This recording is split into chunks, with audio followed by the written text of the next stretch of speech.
तो हिंदी हिंदुस्तान के माथे की बिंदी है। हमारे देश में बहुत सारे लोग हिंदी भाषा को हीन भावना से देखते हैं और कई बार हम ये भी देखते हैं कि जब आप अंग्रेजी बोलते हैं तो आपको ज़्यादा पढ़ा लिखा माना जाता है, आपको ज़्यादा इंटेलिजेंट माना जाता है। अंग्रेजी को इंटेलिजेंट और पढ़े लिखे लोगों की भाषा माना जाता है और हिंदी को जब आप बोलते हैं तो ये माना जाता है कि शायद आप उतने पढ़े लिखे नहीं हैं। अंग्रेजी को ज़्यादा फैशनेबल माना जाता है, लेकिन सच ये है कि हिंदी की गिनती दुनिया की सबसे शक्तिशाली भाषाओं में होती है और इसका अनादर तो बिल्कुल नहीं होना चाहिए। कुछ आंकड़ों के जरिए आपका एक नया परिचय कराते हैं आपकी भाषा हिंदी से। हिंदी दुनिया में बोली जाने वाली तीसरी सबसे बड़ी भाषा है। इस सूची में पहले स्थान पर अंग्रेजी है जिसे 113 करोड़ लोग बोलते हैं पूरी दुनिया में। चीन की मैंडरिन भाषा को 111 करोड़, हिंदी को 62 करोड़, स्पेनिश को 54 करोड़ और 28 करोड़ लोगों द्वारा दुनिया में फ्रेंच भाषा भी बोली जाती है। ये दुनिया की कुछ बड़ी भाषाएं हैं। 2011 की जनगणना के मुताबिक भारत में लगभग 53 करोड़ लोग हिंदी में बोलते और लिखते थे, जबकि वर्ष 2001 में सिर्फ 41 करोड़ लोग ही हिंदी में बोलते थे और लिखते थे। बहुत सारे लोग ये भी कहते हैं कि हिंदी डिजिटल युग की भाषा नहीं बन सकती, जबकि सच ये है कि मुंबई विश्वविद्यालय द्वारा किए गए एक सर्वे में पता चला कि गूगल पर जो कंटेंट यानी पढ़ने और लिखने की सामग्री मौजूद है उसमें हिंदी की हिस्सेदारी में पिछले 7 वर्षों में 94% की दर से वृद्धि हुई है, जो कि बाकी भाषाओं की तुलना में कहीं ज्यादा है।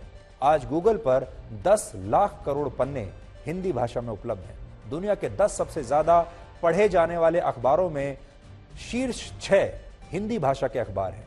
हिंदी ने अगर अंग्रेजी भाषा से कुछ शब्द लिए हैं तो अंग्रेजी भाषा ने भी हिंदी से बहुत सारे शब्दों को अपने शब्दकोश में जगह दी है। जैसे हिंदी में बोला जाने वाला शब्द बंगला अंग्रेजी में बंगलो बन गया। जंगल शब्द अंग्रेजी ने भी ले लिया, वहां पर भी जंगल शब्द है। पजामा पैजामा बन गया। इसके अलावा उत्तर भारत में बोले जाने वाले शब्द जुगाड़ को भी ऑक्सफोर्ड डिक्शनरी में शामिल किया गया है। यानी आने वाले समय में हो सकता है कई विदेशी नेताओं को आप जुगाड़ वाले बयान देते हुए सुन सकते हैं और हो सकता है कि अमेरिका के राष्ट्रपति किसी दिन आपको ये कहते हुए दिख जाएं कि वो फलाना काम करने के लिए कोई जुगाड़ कर रहे हैं।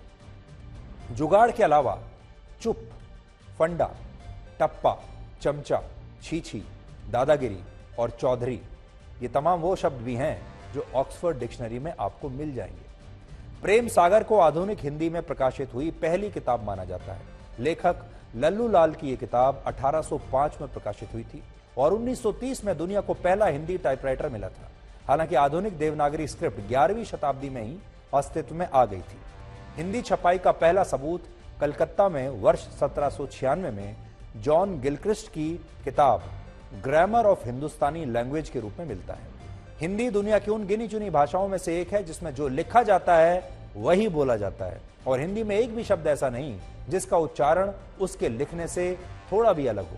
और इसी वजह से अंग्रेजों ने हिंदी को बेस्ट फोनेटिक लैंग्वेज कहा था, जबकि अंग्रेजी में जैसा लिखा जाता है कई बार वैसा बोला नहीं जाता और इसलिए आप में से बहुत सारे लोग कंफ्यूज भी होते हैं क्योंकि जो लिखा है वो बोला नहीं जाता और कई लोग परेशान हो जाते हैं इस वजह से। अमेरिका के 45 विश्वविद्यालयों समेत दुनिया के 176 यूनिवर्सिटीज में हिंदी पढ़ाई जाती है।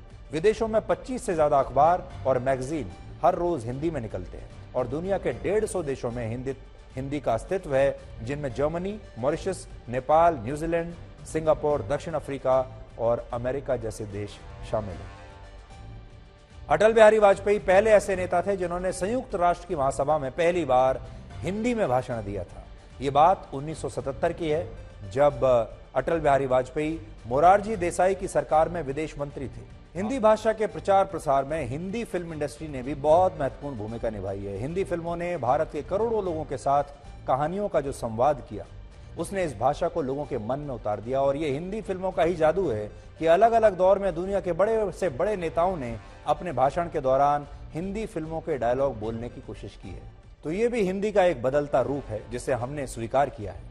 इस विशेषण की शुरुआत हमने हरिशंकर परसाई के कथन से की थी और आखिर में भी हम आपको उनका एक कथन सुनाना चाहते हैं। उन्होंने एक बार कहा था, दिवस कमजोर का मनाया जाता है, जैसे महिला दिवस, अध्यापक दिवस, मजदूर दिवस, कभी थानेदार दिवस नहीं मनाया जाता।